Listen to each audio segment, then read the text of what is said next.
Welcome to MMA on the Rocks. My name is Bill Welker. You are listening to episode 276 of the podcast. Unless you're joining live on Facebook, YouTube, or Twitter, if you want to catch the show live, make sure you subscribe on one of those three platforms and turn on your notifications so that you know when the show is going live, like right now, and you can join in on the fun. Today is Sunday, February 27th, for those keeping track.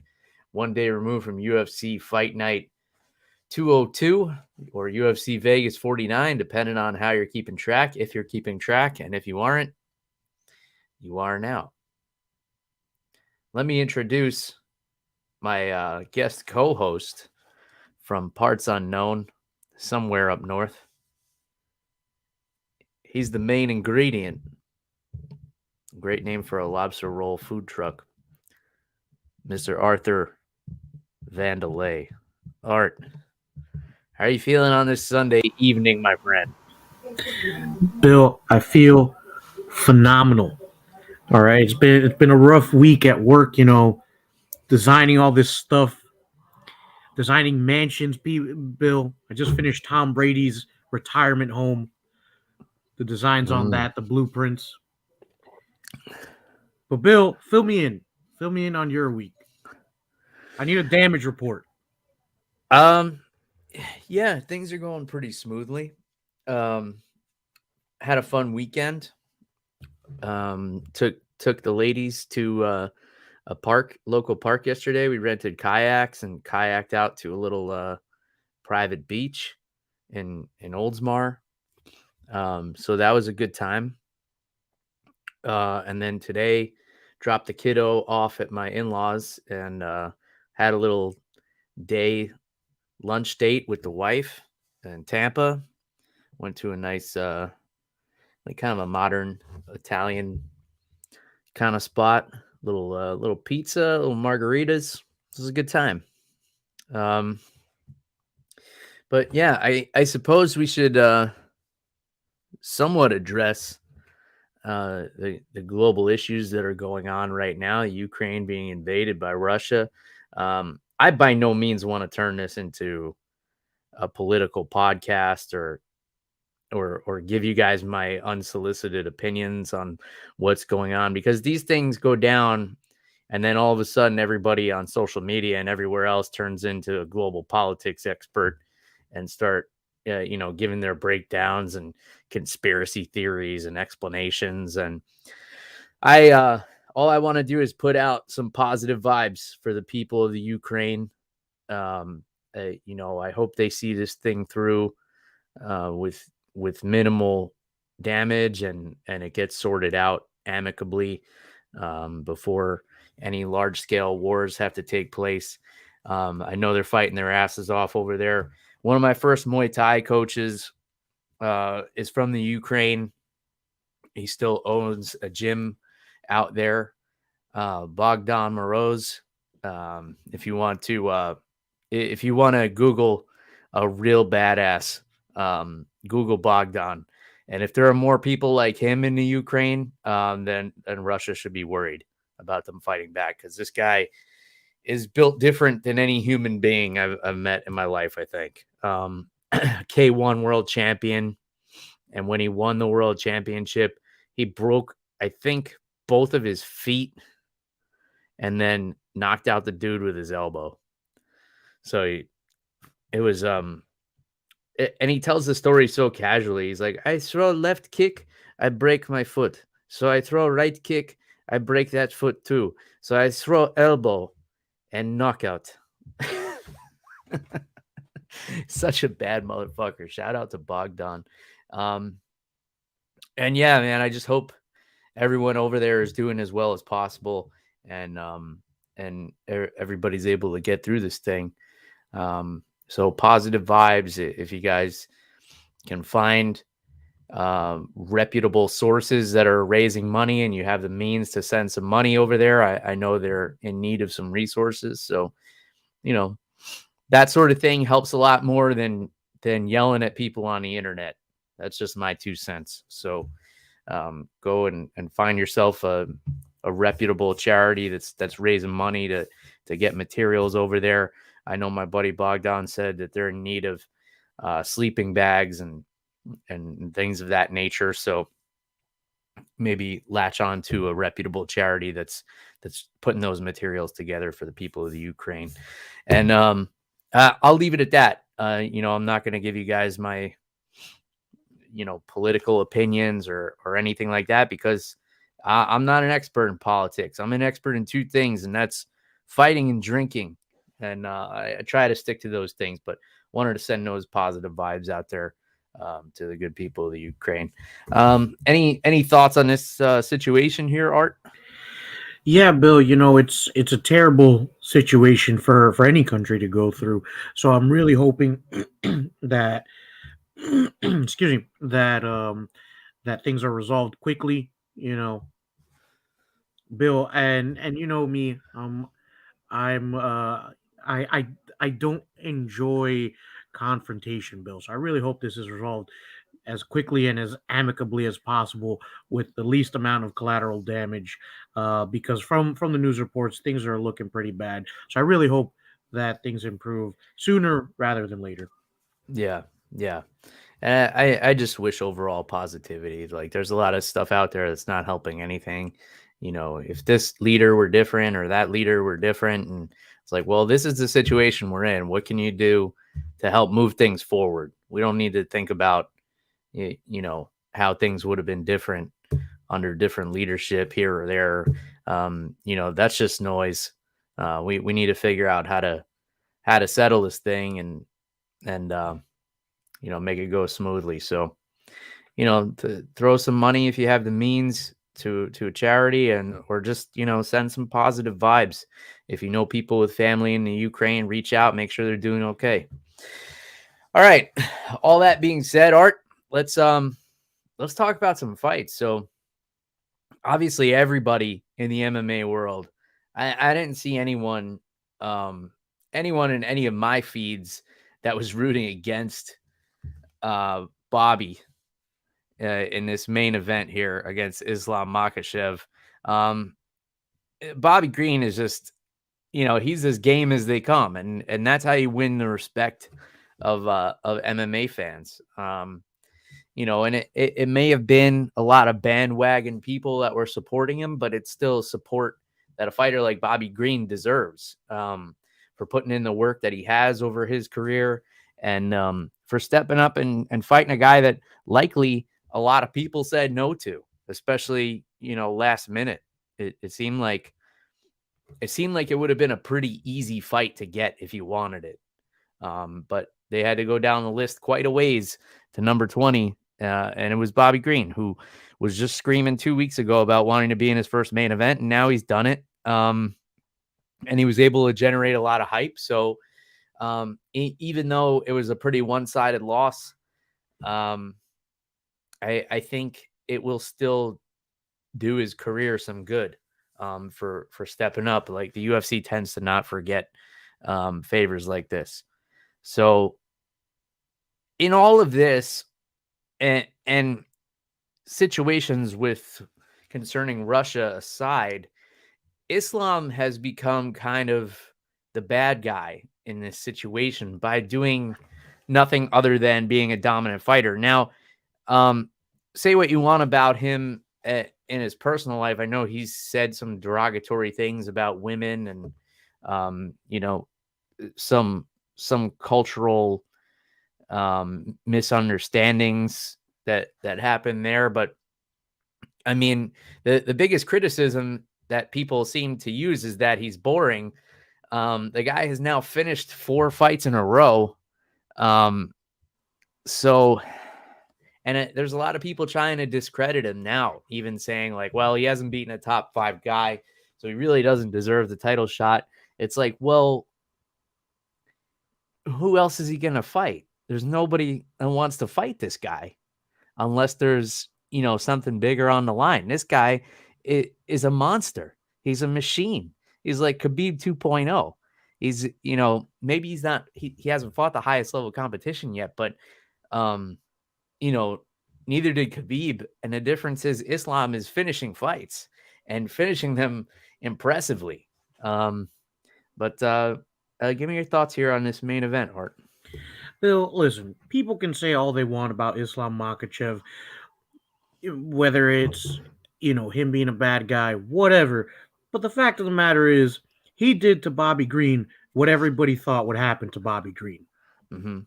All right. Yeah. He beat on him like a heavy bag. All right. Bill, I think that I would like to see Islam Makhachev versus Dustin Poirier. Okay, before the title shot. But hey, if the UFC wants to give him a title shot, I'm not gonna say no. I mean, listen, it's not like people are getting in line to fight this guy. So yeah, he hasn't fought a top 5 guy. You know why? Because the top 5 guys don't want to fight Islam Makhachev. All right, they know it's not going to be a good night for him. Yeah. And Bill, before I go on, I just want to give a shout out to Mark Fellows regarding the Ukraine-Russia dilemma. He says, "Make beer, not war." And Bill, I think that is absolute poetry. Yeah, I don't know how to make beer, but Yeah, we'll Google it. It'll be fine. Yeah, I've heard it's messy, and I just cleaned my garage out, so I don't want to dabble with that. But I don't want to make war either. So if I had to choose, I guess I would start, buying some bags of hops or whatever I need. I think what it comes down to, Art, and I've had this theory for a long time, and I'm biased as someone with a wrestling background myself, but people are uncomfortable with dominant wrestlers. The idea of being held down and being rendered helpless is a scary thought to a lot of people. That's fighters and fans of fighting alike. So while they say it's boring, the highest grossing fighter of all time, I believe, was George St. Pierre. And he largely wrestled his opponents to the ground and held them there for 25 minutes. Now, some people would consider GSP a boring fighter, but most wouldn't. That was just his style. I think because he had such a great personality to complement that style, that helped him a lot. And Islam really just doesn't. He's not a very personable guy. He's not good on the microphone. He's not providing any good sound bites. But people are really uncomfortable with the idea of feeling helpless. So sometimes they express that by saying this fighter is boring. What they're really saying is, I would be terrified to be held down and be helpless against this person. So when someone says that a fighter is boring, what I'm hearing is that they're scared of this person. They would not want to be held down by them.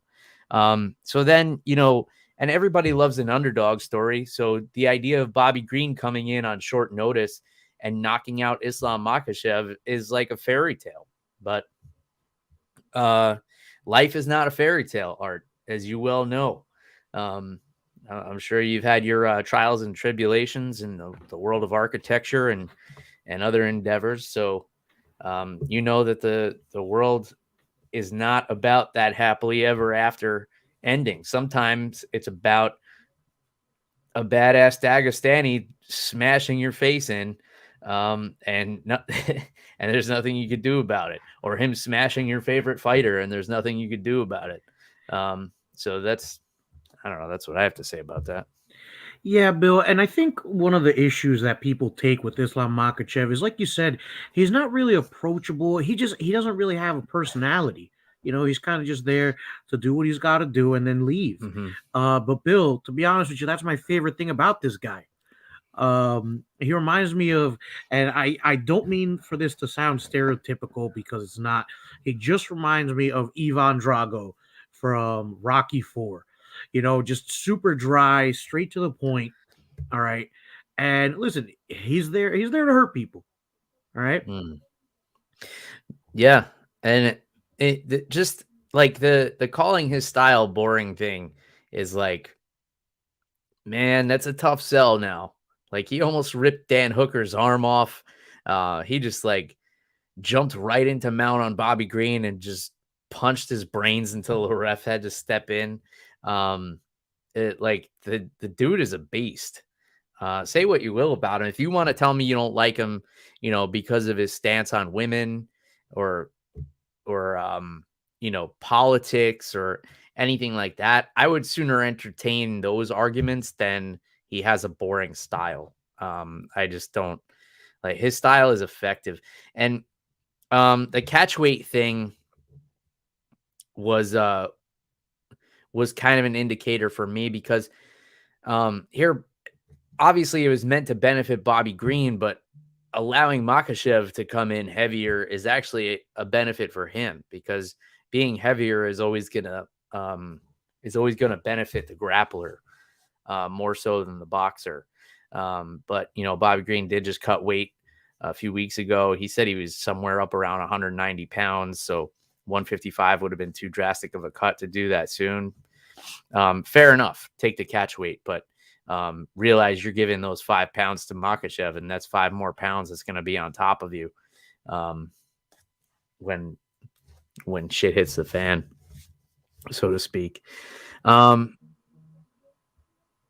I don't know what else to say about this. I mean, it was impressive. Makhachev just bowled right through Bobby Green, and a lot of people giving Bobby Green credit. You got to give Makhachev credit because he was supposed to fight, the number 3 guy for a title shot. And then here comes the number 20 guy who just fought 2 weeks ago. If Bobby Green comes in here and beats Makhachev falls so far down the ladder.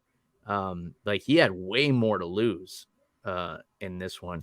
And I just want to address this comment from Mark Fellows here that the opening odds are Makhachev is a minus 415 favorite over Charles Oliveira, who's plus 345 underdog. And what are our thoughts on that? My initial thoughts are, why are there odds against Charles Oliveira when he's booked to fight Justin Gaethje? Like, are these odds assuming that it's a given that Oliveira is going to beat Justin Gaethje? Because let's not forget that fight is happening. And as far as Makhachev being the favorite, yeah, I mean, his style does not bode well for Oliveira. Oliveira has got really much improved striking from when he came into the UFC. And obviously he's great off of his back, but has been submitted before himself. And it's just generally a bad matchup. And also, I believe Oliveira has been an underdog in his last 3 fights or so. Mark is letting us know that there are odds against Gaethje as well. Makhachev is a minus 600 favorite. Cheese and rice. Oh, man. Poor Justin Gaethje. Nobody's giving him a shot against anybody, Bill. Well, I guess, based on what Khabib was able to do to Gaethje, and we don't have that data with Oliveira, that would be the difference in the odds there, in my estimation. But, yeah, I mean, you have to give Makhachev the title shot. Like, there's no need to do the Dariush fight. Like, he pulled out. He's gonna have to take another fight to get to the title. And then there's nobody else. Like, there's just not unless the only way I would say Makhachev shouldn't get the title shot is if somebody stepped up right now and said, I want to fight this guy before he fights for the title. And I'm not a betting man, but I don't think anybody in the top 30 is going to be raising their hands for that job. It would be a smart move, though. If you're a guy like, in the bottom of the top 15 and you really want to bolster yourself and you really think you have a chance of being the best in the world, call this guy out right now and say, you don't fight for the title until you fight me. But I don't see that happening because I wouldn't do it. So, but then again, I'm not a UFC fighter either. Co-main event, middleweights, Wellington Turman getting the armbar over Misha Cirkunov. Pretty textbook armbar setup from guard. This was a good fight, though. It was very was very back and forth. You know, we saw some good striking, some good grappling. I thought Cirkunov was getting the better of a lot of the exchanges. And then he got Turman down, and it looked like it was going to be bad news from there. You know, Turman had Cirkunov's back for a large part of the first round, but wasn't able to do anything with it. And then when Misha got on top, I feel like he was doing more damage. And it looked like it was going to be more of the same in that second round until Turman was able to pull that armbar out of nowhere. And that's that Hidalgo Vieta jiu-jitsu, I believe. I think he's I don't want to speak out of turn here, but I believe he's a brown belt under Hidalgo. What were your thoughts on this fight, Art? Bill, this was an awesome fight, man. Even before the finish, I mean, Misha Cirkunov, we saw some very nice trips, some very nice judo technique to get Turman to the ground. And, you know, he wasn't totally out of his element on the ground either. But in that second round, when Cirkunov took Turman down, he jumped right into his guard, you know, and just did not respect Turman's bottom game. And man, the way he threw that up, you know, threw his legs right up, had the elbow in a really bad spot and just cranked it for all he's worth. Cirkunov tapped immediately. And if you missed this finish, definitely go back and watch it. I mean, Turman's armbar is unbelievably tight, man. And the core strength to just get his legs up and around the upper body of Cirkunov. Absolutely beautiful technique, man. All credit to Beef Wellington Turman. Bill, if that's not his nickname, somebody needs to make it that. It's too perfect. Every time I hear Wellington Turman, I think of the kid Thurman Merman from Bad Santa with Billy Bob Thornton. So every time I hear his name, that's what I think of. But Beef Wellington is a good one too. I just that's not it's not something that comes right to mind because I'm not too well versed in British cuisine, if there is such a thing. So I don't know that I've ever even had Beef Wellington. Yeah, I usually picture Chef Gordon Ramsay just yelling at people whenever I think of Beef Wellington. Yeah, that's about right. Now the question is, what do you do with Misha Cirkunov? Because here's a guy who, when he came into the UFC, was on a hot streak. You know, he had a 4-fight win streak when he started out in the UFC, including wins over Nikita Krylov and Ion Cutelaba. And he was finishing dudes. Then after he got knocked out by Volkan Ozdemir, it was kind of downhill from there. And he's only gotten 2 wins since then. And that was in 2017. But here's a guy who's super well-rounded, very tough, very durable, but it's just like, you know, he changed weight classes and has all these losses now. Like, what's the solution here, Art? What are we gonna do with Misha Cirkunov? Yeah, I say fire him. Send him to Bellator. You'd probably do pretty well over there.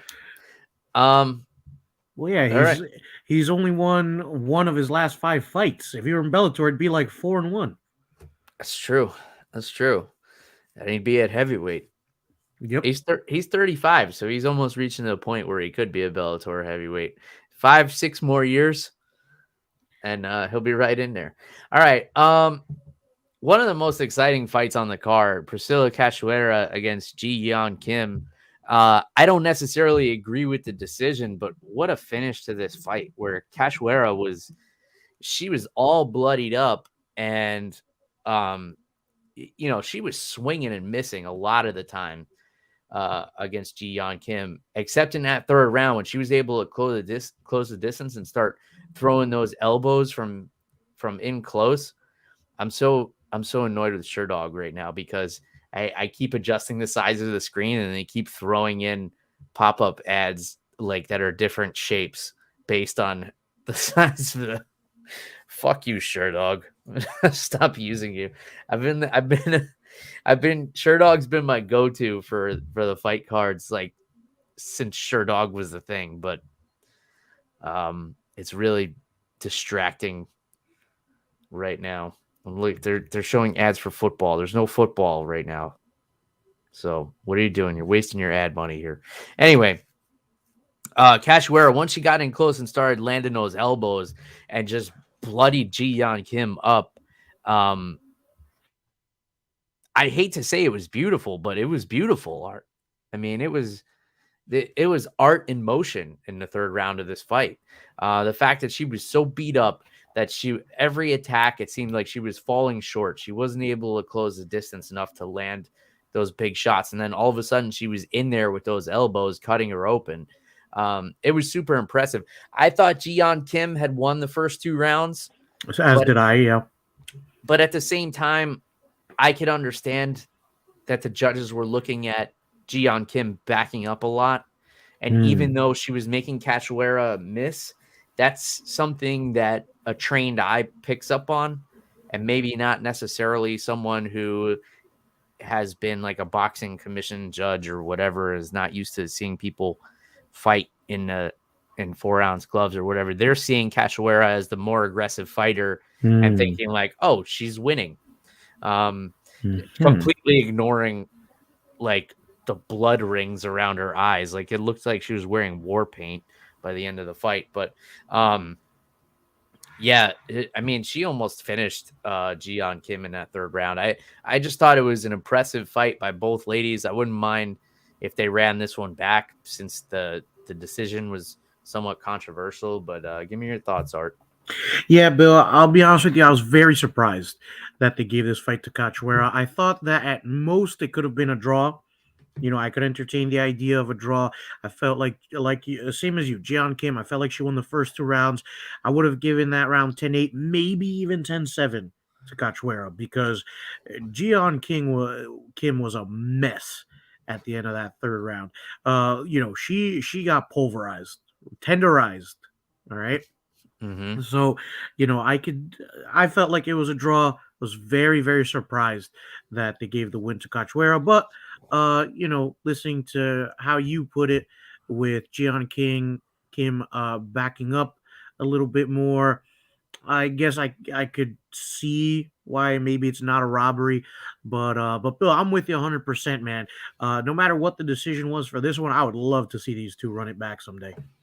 Yeah, for sure. Like, and like I said, I could see what the judges potentially saw. I can't say that, however, for the Armen, Petrosian, and Gregory Rodrigues fight. I thought Gregory Rodrigues won this fight. And even if the decision did go to Petrosian, one judge, I believe it was Tony Weeks, had it 30-27, which I thought was just absurd.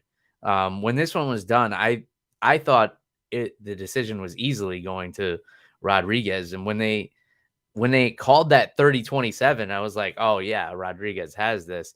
And then they said it was Petrosian, and I was like, where did they get this from? I thought Rodrigues did more damage. I thought he was, taking more chances, but yeah, that's not how I saw this one going down. What were your thoughts on this one, Art? Yeah, Petrosian versus Rodrigues, another decision that absolutely shocked me. I could not believe that this man got his hand raised. Mm-hmm. Rodrigues won at least 2 rounds. The third round I would probably give to Petrosian. That's when he kind of turned it up a little bit. But Bill, the third round is not where you try to win the fight. Okay, you try to win the fight progressively in each round, and I felt like that's what Rodrigues did. I felt like he won the first 2 rounds pretty decisively. I don't know what the judges saw in this one. I think they got this one absolutely wrong. I felt like Rodrigues got robbed in this one. Mm-hmm. Well, I'm glad I wasn't the only one who saw it that way. Fight I skipped over here, and it was an impressive win, and there were a few people talking about it, but at the same time, I feel like Arman Tsarukyan is not a name that's going to be on the tip of a lot of people's tongues, even coming off of this impressive victory over Joel Alvarez. He's just one of these guys that he's a total beast, and he actually had a really close fight with Islam Makhachev. but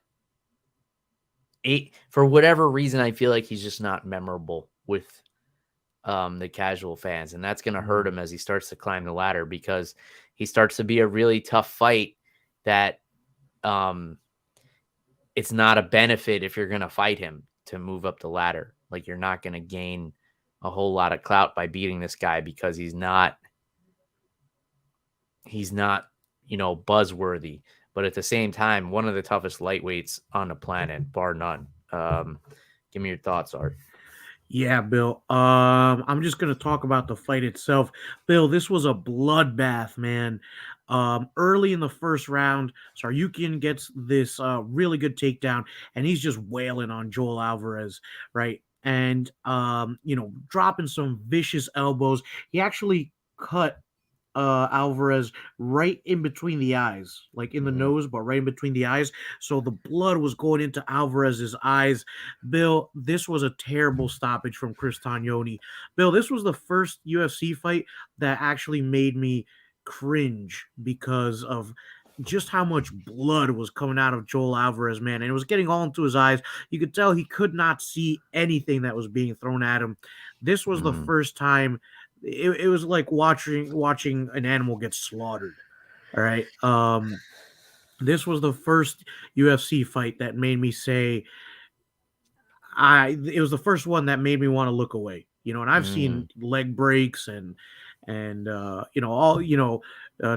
Woodley have his rib broken by Colby Covington's sheer will.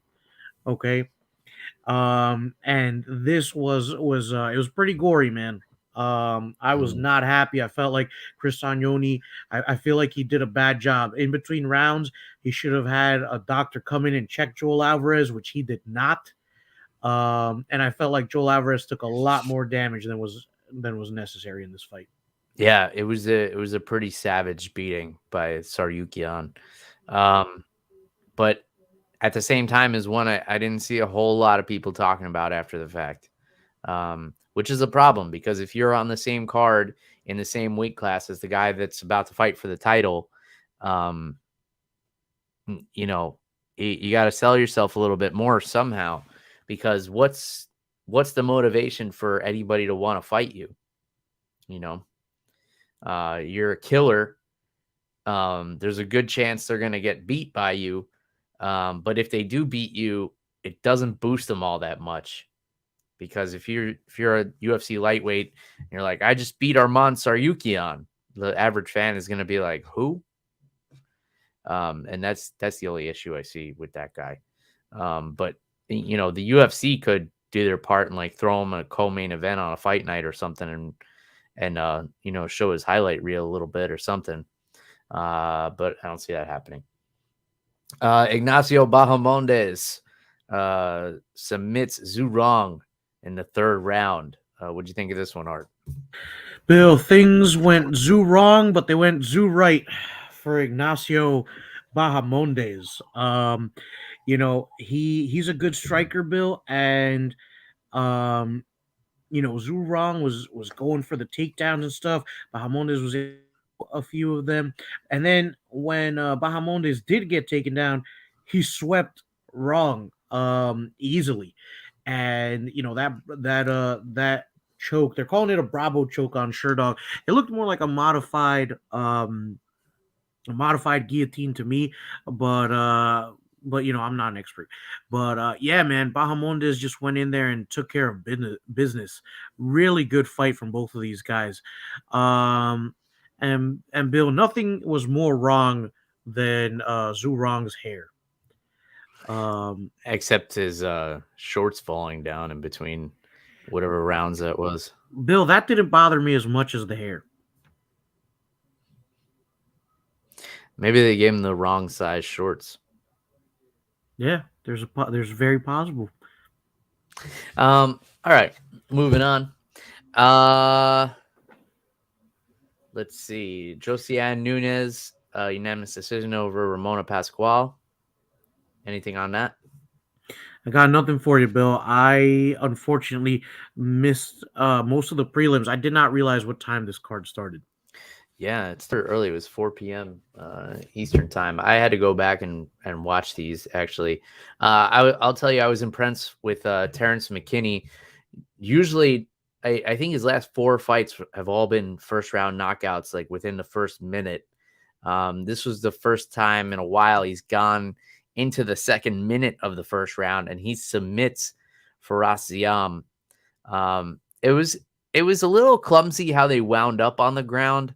Like it was not necessarily intentional, but once McKinney got on top, you could tell this dude has really solid top control. So now not only do you have to worry about this guy potentially knocking you out in the first minute, you have to worry about if it goes to the ground. He's got, his transition game was a little bit sloppy. He got away with it because Ziam is more of a striker. But still, even with the sloppy transitions, he was able to control the fight really well, and he seems really strong on top. And so now you have a guy who's a knockout and a submission threat in the first round, and you don't even know, like, the guy could have an incredible gas tank. Like, you might have to worry about these things for the entire 3 or 5 round fight. We don't know. And that's what makes this guy dangerous right now. Terence McKinney is a problem in this division. I don't know if he called anybody out, but he should have, because this is a guy who, in just a few fights in the UFC, has already made a big splash. So he needs to kind of ride that wave a little bit. Jonathan Martinez, unanimous decision over Alejandro Perez. Ramiz Brahimaj submitted Michael Gilmore within the first 2 minutes also of the first round. This dude is a really good wrestler in this welterweight division. He looked great. And then Carlos Hernandez split decision over Victor Altamirano. Any kind of like encompassing thoughts? Did I convince you to go back and watch anything on these prelims here, Art? Yeah, for sure, Bill. This card overall, I think, flew under the radar, but this was a good card, man. I think we both watched the same 6 fights from when we were texting yesterday, and they were awesome. And it looks like the prelims did not disappoint either. Mm-hmm. Yeah. It was definitely a good card. I think it got a lot more traction because of Bobby Green stepping in on last minute than it would have gotten if it was Makhachev versus Dariush. That's not really like a needle moving fight. I would have loved to see that fight. I would still love to see that fight, but it's not something that's going to get, the average fan to change the channel or to get an ESPN Plus subscription or anything like that. But yeah, I thought it was a good card. There were some great fights on here, some really good finishes. There were some bloody mess fights. There were some controversial decisions, which makes good talking points. And yeah, I enjoyed it. So again, this is me pleading to any lightweight out there. Like, if you guys want to move up in the rankings, call out Islam Makhachev now. Now's the time to do it. Be like, listen, you're not fighting for the title until you get through me, and put that out there. Even if he shoots you down and says no, then at least you have that in your back pocket. Like, oh well, I called him out and he didn't want to take the fight. It's a win-win. I think, especially if you're in like the lower top 15, like you need to make a little bit of noise, call out Makhachev. He's probably not going to fight you anyway. Just call him out. And if he does take the fight, then fight him. If you think you can legitimately be one of the best in the world, then prove it and get in there with this guy. That's just my 2 cents on the matter. Anything else on this card, Art? I think we can put a bow on this one, Bill. Let's say hello to our friend Vladimir Kraft joining the show. Cheers, my friend. And let's move on to UFC 272. So this one is a grudge match. Colby Covington and Jorge Masvidal. If you're listening to this show, you know the backstory here. These guys used to be training partners. They used to be roommates. They used to be tight. They used to corner each other for fights. That we've all seen the clips of them like saying stuff like it's the two of us against the world and cheesy things like that. Now it's turned into like cheesy trash talk. Like Masvidal put out that video a few weeks ago that was supposed to expose Colby Covington, but it was basically just like a highlight reel of all of Colby Covington's Colby Covington's most cringy moments over the last 2 years, like 3 years, ever since he started, doing this. I don't know. You don't even know what to call it. Shtick character, whatever it is. So it was just a highlight reel of that. It got real for me when I saw they were on Stephen A. Smith's show, and you could tell there's like a real hatred from Jorge. That's when I started to get really interested, because before it was like, Masvidal wasn't really saying much. Colby Covington was talking all this trash about him and calling him Street Judas and all this stuff. And then Masvidal put out that video, and I was like, I'm not really feeling the rivalry here.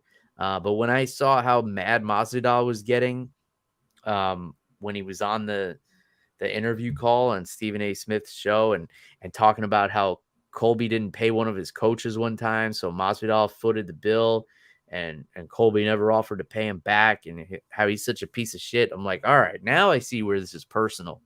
Like before, it was just Masvidal was like, look at all this cringy stuff he's done, and we're like, yeah, this is, we've seen all this. But now he's starting to throw some information out there about why it's personal. Now I'm interested. Now I'm like, okay, this is going to be fun. I hope they do, some kind of press conference or something in the next week or so to build this thing up even more, because I'm on board now, Art. I couldn't say that like 2 or 3 weeks ago, but now I'm all in on this fight. What do you think? Yeah, Bill, I love it, man. Listen, both of these guys are major characters here. All right, this is like the immovable force. I'm sorry, the immovable object meeting the unstoppable force. Right, this is like Bret Hart versus I'm sorry, this is like Hulk Hogan versus Andre the Giant when it comes to just their personalities. Okay. Colby Covington, he's developed this persona over the last couple of years where he's like this WWE heel, and Jorge Masvidal, he's just so real that people like that. Okay. Jorge Masvidal says what other people think. Okay. Listen, that flying knee to Ben Askren, listen, we all have a coworker we could do that to. All right. Super necessary. Exactly. Right. So Bill, I love it. I'm loving the trash talk. Listen, there's no belt on the line. It doesn't even matter to me. All right. Put Masvidal's BMF title on the line if you want. Give me something. But listen, just to give something to maybe the not so hardcore fans. But Bill, the build up for this is perfect, man. Two former best friends, right? This is like a WWE storyline, right? This is like Shawn Michaels versus who was that? The other half of the Rockers, Bill. Marty Jannetty. Yes, Marty Jannetty. This is. That's a better analogy than the Hulk Hogan one. I kind of lost you on that one. Yeah, I don't know where I was going with that one. But Shawn Michaels versus Marty Jannetty, right? The breakup of the Rockers. Colby Covington has essentially kicked Jorge Masvidal through a glass window, right? That's kind of what got it started, was when they were on that Brutus Beefcake's barbershop show. All right. This is that same rivalry, just, in the UFC in a more modern age. But dude, I love it. I love everything about it. I can't wait for Saturday. Yeah, it's definitely going to be a fun one. And what makes it more interesting is these guys know each other well. Like, Masvidal knows all of Covington's best moves. Covington knows Masvidal's.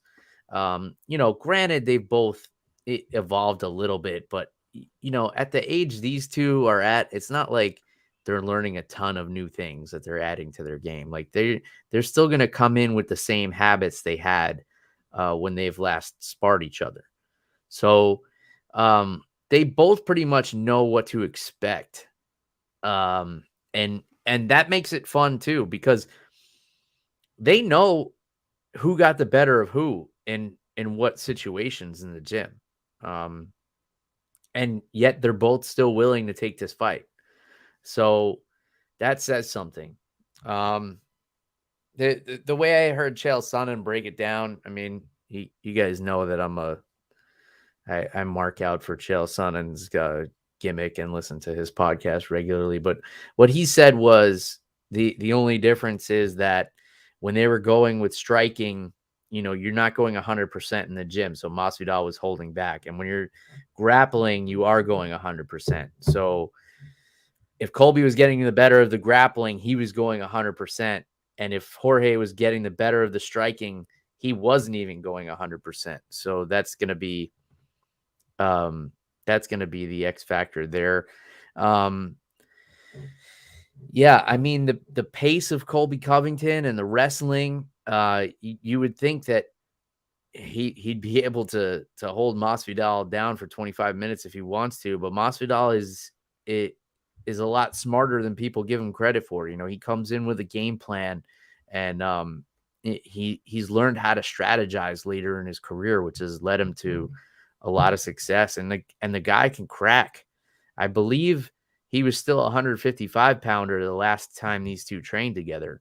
And now it seems like he's really comfortable in that 170-pound frame. So, yeah, I'm excited for this one, Art. I can't wait. Yeah, I think sorry to cut you off, Bill, but I don't that flying knee that put down Ben Askren, don't expect to see that in this fight. This isn't going to be that type of fight. Like you said, Bill, these guys know each other way too well. I'm really curious because, Bill, this is going to be that fight that we talk about, right? We say that the UFC and mixed martial arts, it's human chess. This is that fight. All right, this is two grandmasters who have been playing against each other for a decade, and this is going to be that game where the person who loses is going to be the person who makes the first mistake. Yeah, for sure. Co-main event: Rafael dos Anjos, former lightweight champion, total legend of the sport, getting in there against Rafael Fiziev. Fiziev is a guy, some people think, maybe a little bit too much hype just because he's had some flashy moves in the cage. And there's a handful of people who think he's the real deal. This is how we're going to find out. I mean, this is his toughest test by far. This is a fight that was supposed to headline a fight night a couple weeks ago. They moved it to pay-per-view. This is a fun fight. This is interesting. This is going to be telling of a couple of things. Like, can Dos Anjos still hang with the elite in the UFC? And does Fiziev belong in the elite of the UFC? We're going to find out one of those two things. Maybe we'll find out the answer to both of those things. But what do you think about this co-main event, Art? Yeah, Bill, definitely a lot of interest. And Bill, I think you hit the nail on the head. Fiziev, maybe it's a little too much too soon. Like you said, he's had some flashy moves in the cage, but that's only going to get you so far. Sir, Anthony Pettis had some flashy moves too, and look at what Rafael dos Anjos did to him. Yeah. So Dos Anjos has been here before.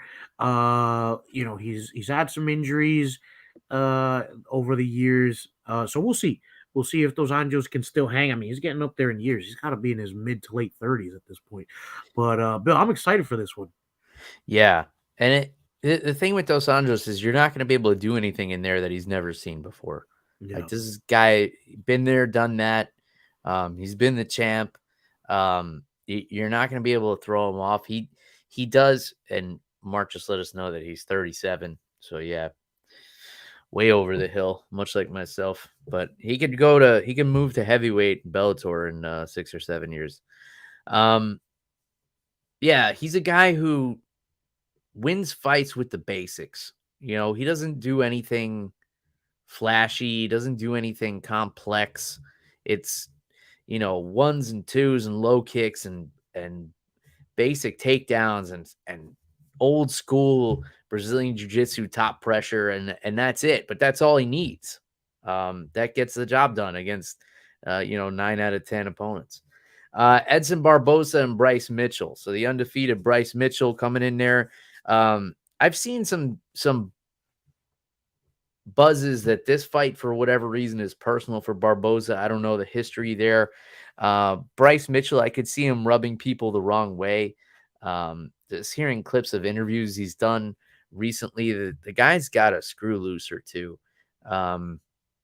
He's like a big conspiracy theorist and into some wacky stuff like that. There's no denying that he's got very legit jiu-jitsu skills, very flashy submissions with those twisters and things. I believe he's hit 2 twisters. Or Is he the guy who keeps asking for the cameo shorts? Yeah, and I believe he got them. Bryce Mitchell, he's not a guy. Undefeated, 5 fights in the UFC. The last time he fought was October of 2020, though, so it has been a while. And if you got an angry Edson Barboza standing across from you, that's something to be concerned about. I would be worried about that more than I would be researching any conspiracy theories personally. Kevin Holland and Alex Cowboy Oliveira. This is just a fun fight. I'm glad to see Kevin Holland at welterweight. It's respectable that he was willing to take fights at middleweight, but it's just, the guys are just too big for him there.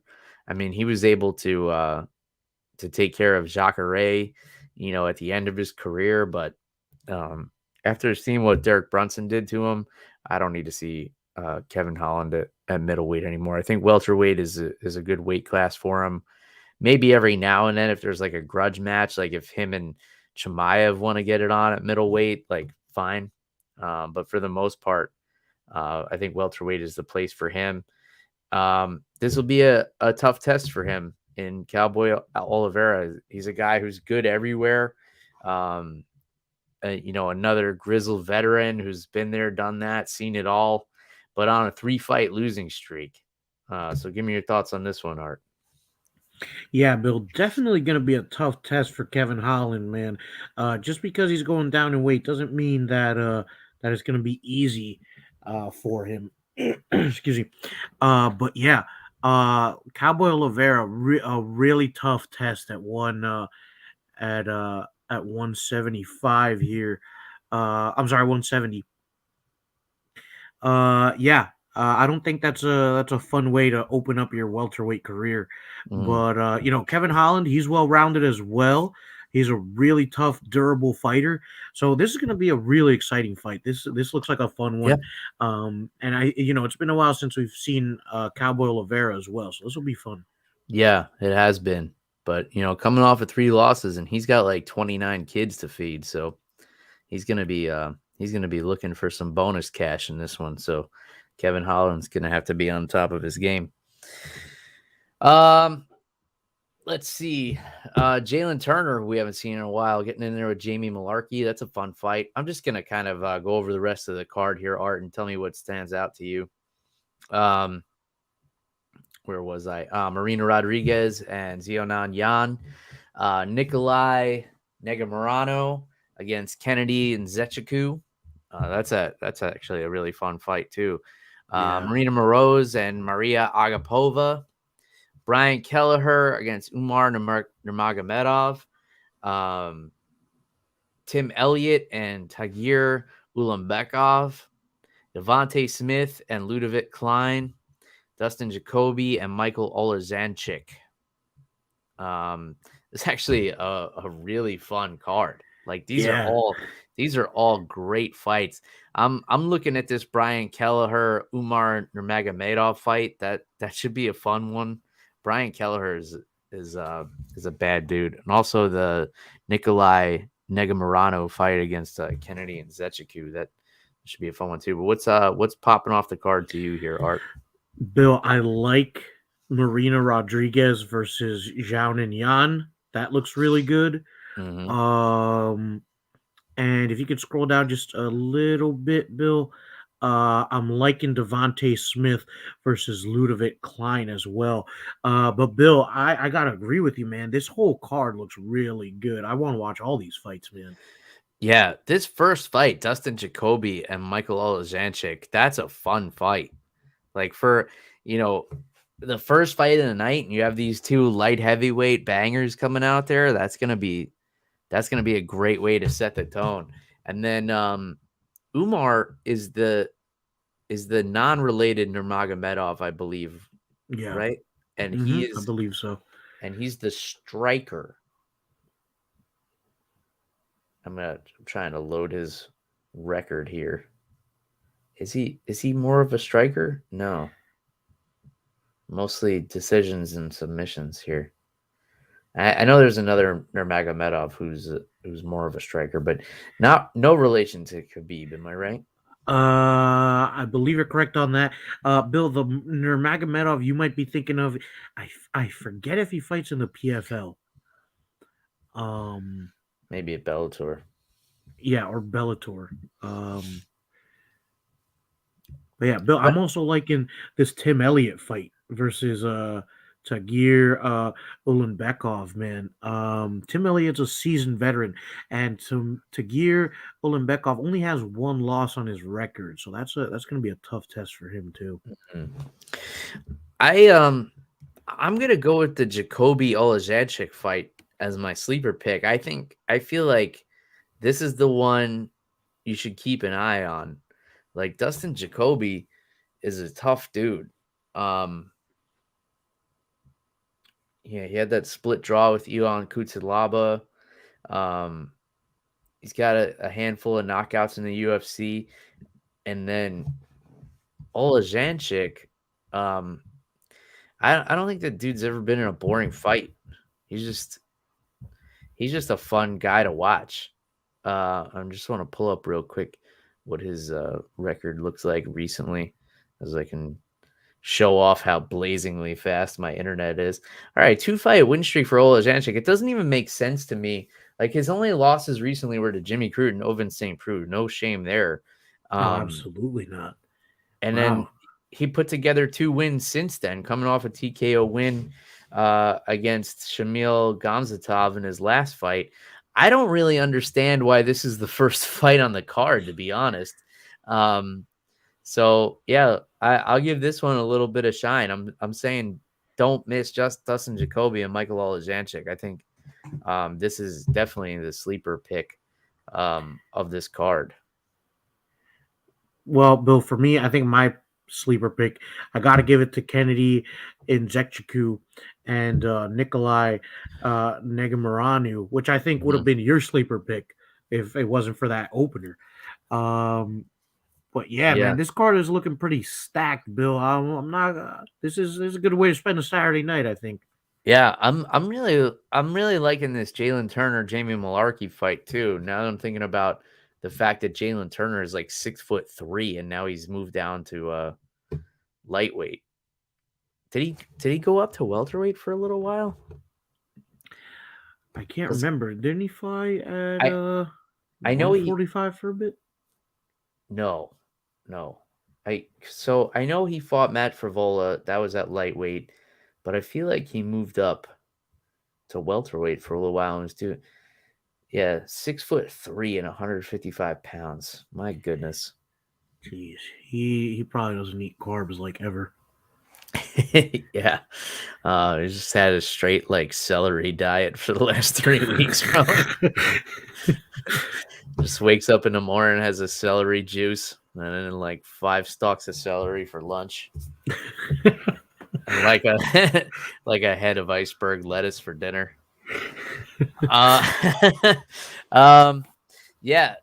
This is a really fun pay-per-view card. I'm actually really looking forward to this one. Now, for those curious as to what I've been sipping on as I'm yawning here at 7:50 in the PM, One of my old staples, Eagle Rare, which of course comes out of the Buffalo Trace Distillery, and normally something that I hoard in my bar, and I don't tap into very often because it's hard to come by around here. I usually have to stock up on a couple of bottles when I go back up to New York. Just a great solid bourbon. I hate even telling people about it because it's already hard to find, but 45% alcohol by volume. It's just got that classic Buffalo Trace mash bill flavor profile to it with a little bit of dark cherry, like some subtle vanilla on the back end. Just a great solid 10-year single barrel bourbon. And the reason this bourbon became so popular is because it's aged 10 years, it's single barrel, and when it first came on the scene, you could get it for like under $30. No longer the case in most states, but if you can find a bottle for under $30, then snatch it up. And grab one for me too and send it my way. So cheers to all you Buffalo Trace Eagle Rare fans out there. Let's see. Anything else in the news or anything else on UFC 272 that you wanted to get into here, Art? Bill, I got nothing for you this week. I think we covered all our bases. We went over what's going on in the world. Oh, actually, I do have something for you, Bill. Bill, you need to check out this documentary. I know I was telling you about it yesterday. It's called The Tinder Swindler. All right. Bill, you have to check it out. It's about this guy who essentially set up a fake Tinder profile and had these women going thinking that he had this lavish lifestyle when he was and without spoiling anything, he ends up getting these women into quite a bit of trouble. But Bill, just watch it. Like the way this guy's mind works. This guy's an evil genius, Bill. Like I wish he would put that energy into something positive. But man, this guy's like an evil genius. Like as awful as I feel for everybody that he hurt, I also was just surprised that the lengths that this guy was willing to go and like the stories he put together. Really fascinating story. Maybe I'll check it out. I had been watching I think it's called Backyard Bar Wars, and it's hosted by the comedian Chris DiStefano. It's on HBO Max. It's basically he goes to like people who are neighbors and they have kind of plain backyards, and he gives them both $25,000 to build like an epic backyard bar. And he gives them each he's got these two general contractors. They're twins. I think their names are Anthony and Anton. So each friend gets one contractor. Each friend gets 25 grand worth of materials. And they basically have to build an epic bar in their backyard. And there has to be a theme. There has to be like a special kind of object that does something, like dispenses alcohol in a cool way. And it, to me, it's really cool because I like, kind of DIY projects and figuring out ways to spruce up a bar. And I don't know if you're familiar with the comedian Chris DiStefano, but he does a great job hosting the show as well. And each participant has to come up with a signature cocktail as well. So it's just cool to see the way they transform people's backyards into like these awesome bars. And then they invite a bunch of friends over and the friends kind of vote on whose backyard bar is better. And then the winner gets $10,000. So that's been my go-to, like kind of background noise while I'm like doing some work and unwinding at night. I've been going to that. I think it's called Backyard Bar Wars. I can look that up for you guys if you want, but it's on HBO Max, and it's a good little show. What do you think, Art? Are you sold? Yeah, Bill. I'm always into a good do-it-yourself project. You know, Bill. I usually pay somebody with uh with all that because Bill, I don't know how to do everything. But any chance that I have to learn, I'll definitely check it out. That sounds like a really cool show. Yeah, I've been getting some cool ideas. I just have to make sure my wife never sees this show because then, she's gonna have me turning our backyard into a pirate ship or like a fucking Jurassic Park or something. I'm gonna have to like somehow build an animatronic dinosaur.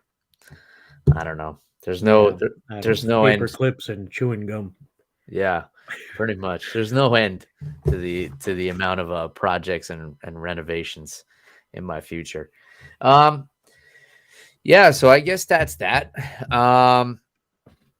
I will tell you guys that you can purchase MMA on the Rocks merchandise. If you're not aware, through our friends at Team Reaper, it's reaper1.co is the website. Don't put that M in the URL. You can use the promo code MMA Rocks 10, save yourself 10% on your entire order, whether it be an MMA on the Rocks t-shirt, hoodie, or tank top, or anything else on the website. Some training gear, MMA sparring gloves, jiu-jitsu gi, backpack, t-shirt supporting a local fighter, a UFC fighter, a Bellator fighter.